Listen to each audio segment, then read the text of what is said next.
మాత్రమే తెలిసిన ఈ చంద్రబాబుకు బటన్ను ఎలా నొక్కాలో తెలియని ఈ చంద్రబాబుకు మీ బిడ్డ హయాంలో ఏకంగా 2,40,000 కోట్ల రూపాయలు 2,40,000 కోట్ల రూపాయలు మీ బిడ్డ హయాంలో నేరుగా మీ బిడ్డ బటన్ నొక్కుతున్నాడు.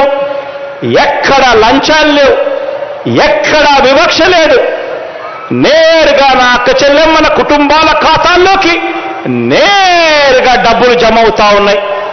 ఇలా మీ బిడ్డ ఎక్కడ లంచాలు లేకుండా, ఎక్కడ వివక్ష లేకుండా ఏకంగా 2,40,000 కోట్ల రూపాయలు నా అక్క చెల్లెమ్మల కుటుంబాల్లోకి వాళ్ళు బాగుపడాలని చెప్పి వాళ్ళకు డబ్బులు ఇస్తా ఉంటే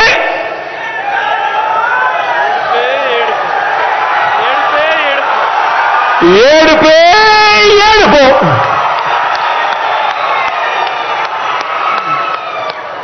మరో 1,70,000 కోట్లు నాన్ డీబీటీగా మీ బిడ్డ పేదవాడి కొరకు నా అక్క చెల్లెమ్మల కుటుంబాల కొరకు ఇస్తా ఉన్నా కూడా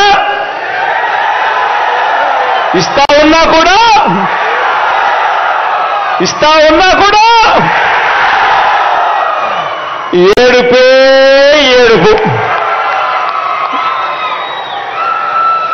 ఈ ఏడుపులన్నింటినీ కూడా కేవలం మరో 3 నెలలు భరించండి. కేవలం మరో 3 నెలలు భరించండి. ఈ క్యాన్సర్ గడ్డల్ని వచ్చే ఎన్నికల్లో పూర్తిగా తొలగించండి అని చెప్పి ఈ సందర్భంగా తెలియజేస్తా ఉన్నా.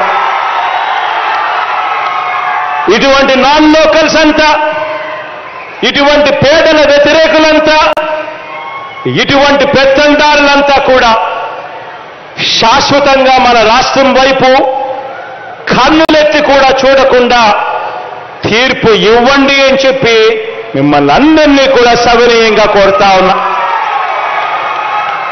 ఈరోజు మీ అందరితో కూడా నేను ఒకటే కోరుతా ఉన్నా, రాబోయే రోజుల్లో ఇంకా అబద్ధాలు ఎక్కువ అవుతాయి, రాబోయే రోజుల్లో ఇంకా మోసాలు ఎక్కువ అవుతాయి.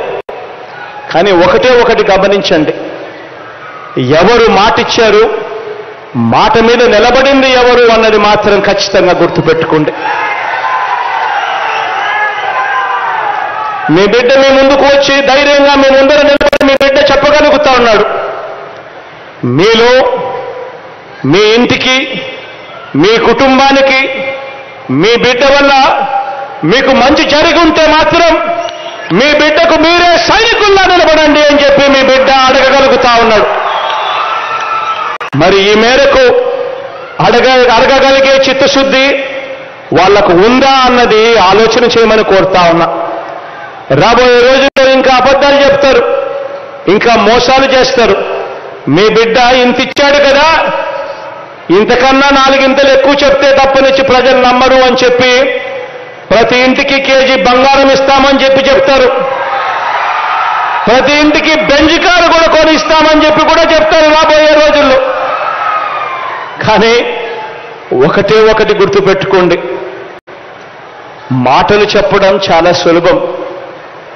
మాటలు చెప్పి మోసం చేసే వాళ్ళని మాత్రం ఎట్టి పరిస్థితుల్లోనూ నమ్మకండి అని మాత్రం ఖచ్చితంగా నేను మీ అందరితో కూడా కోరుతా ఉన్నాను, ప్రాధేయపడతా ఉన్నాను. ఈరోజు మంచి చేసిన చరిత్ర మీ బిడ్డకుంది, మీకు తోడుగా ఉండే మంచి మనసు మీ బిడ్డకుంది. మీ బిడ్డకు మీరు తోడుగా ఉండండి, ఆశీర్వదించండి అని చెప్పి మనసారా కూడా కోరుకుంటూ, దేవుడు దయ, మీ అందరి చల్లని దీవెనలు ఎల్లకాలం ఉండాలని చెప్పి మనసారా కూడా కోరుకుంటూ సెలవు తీసుకుంటా ఉన్నాను.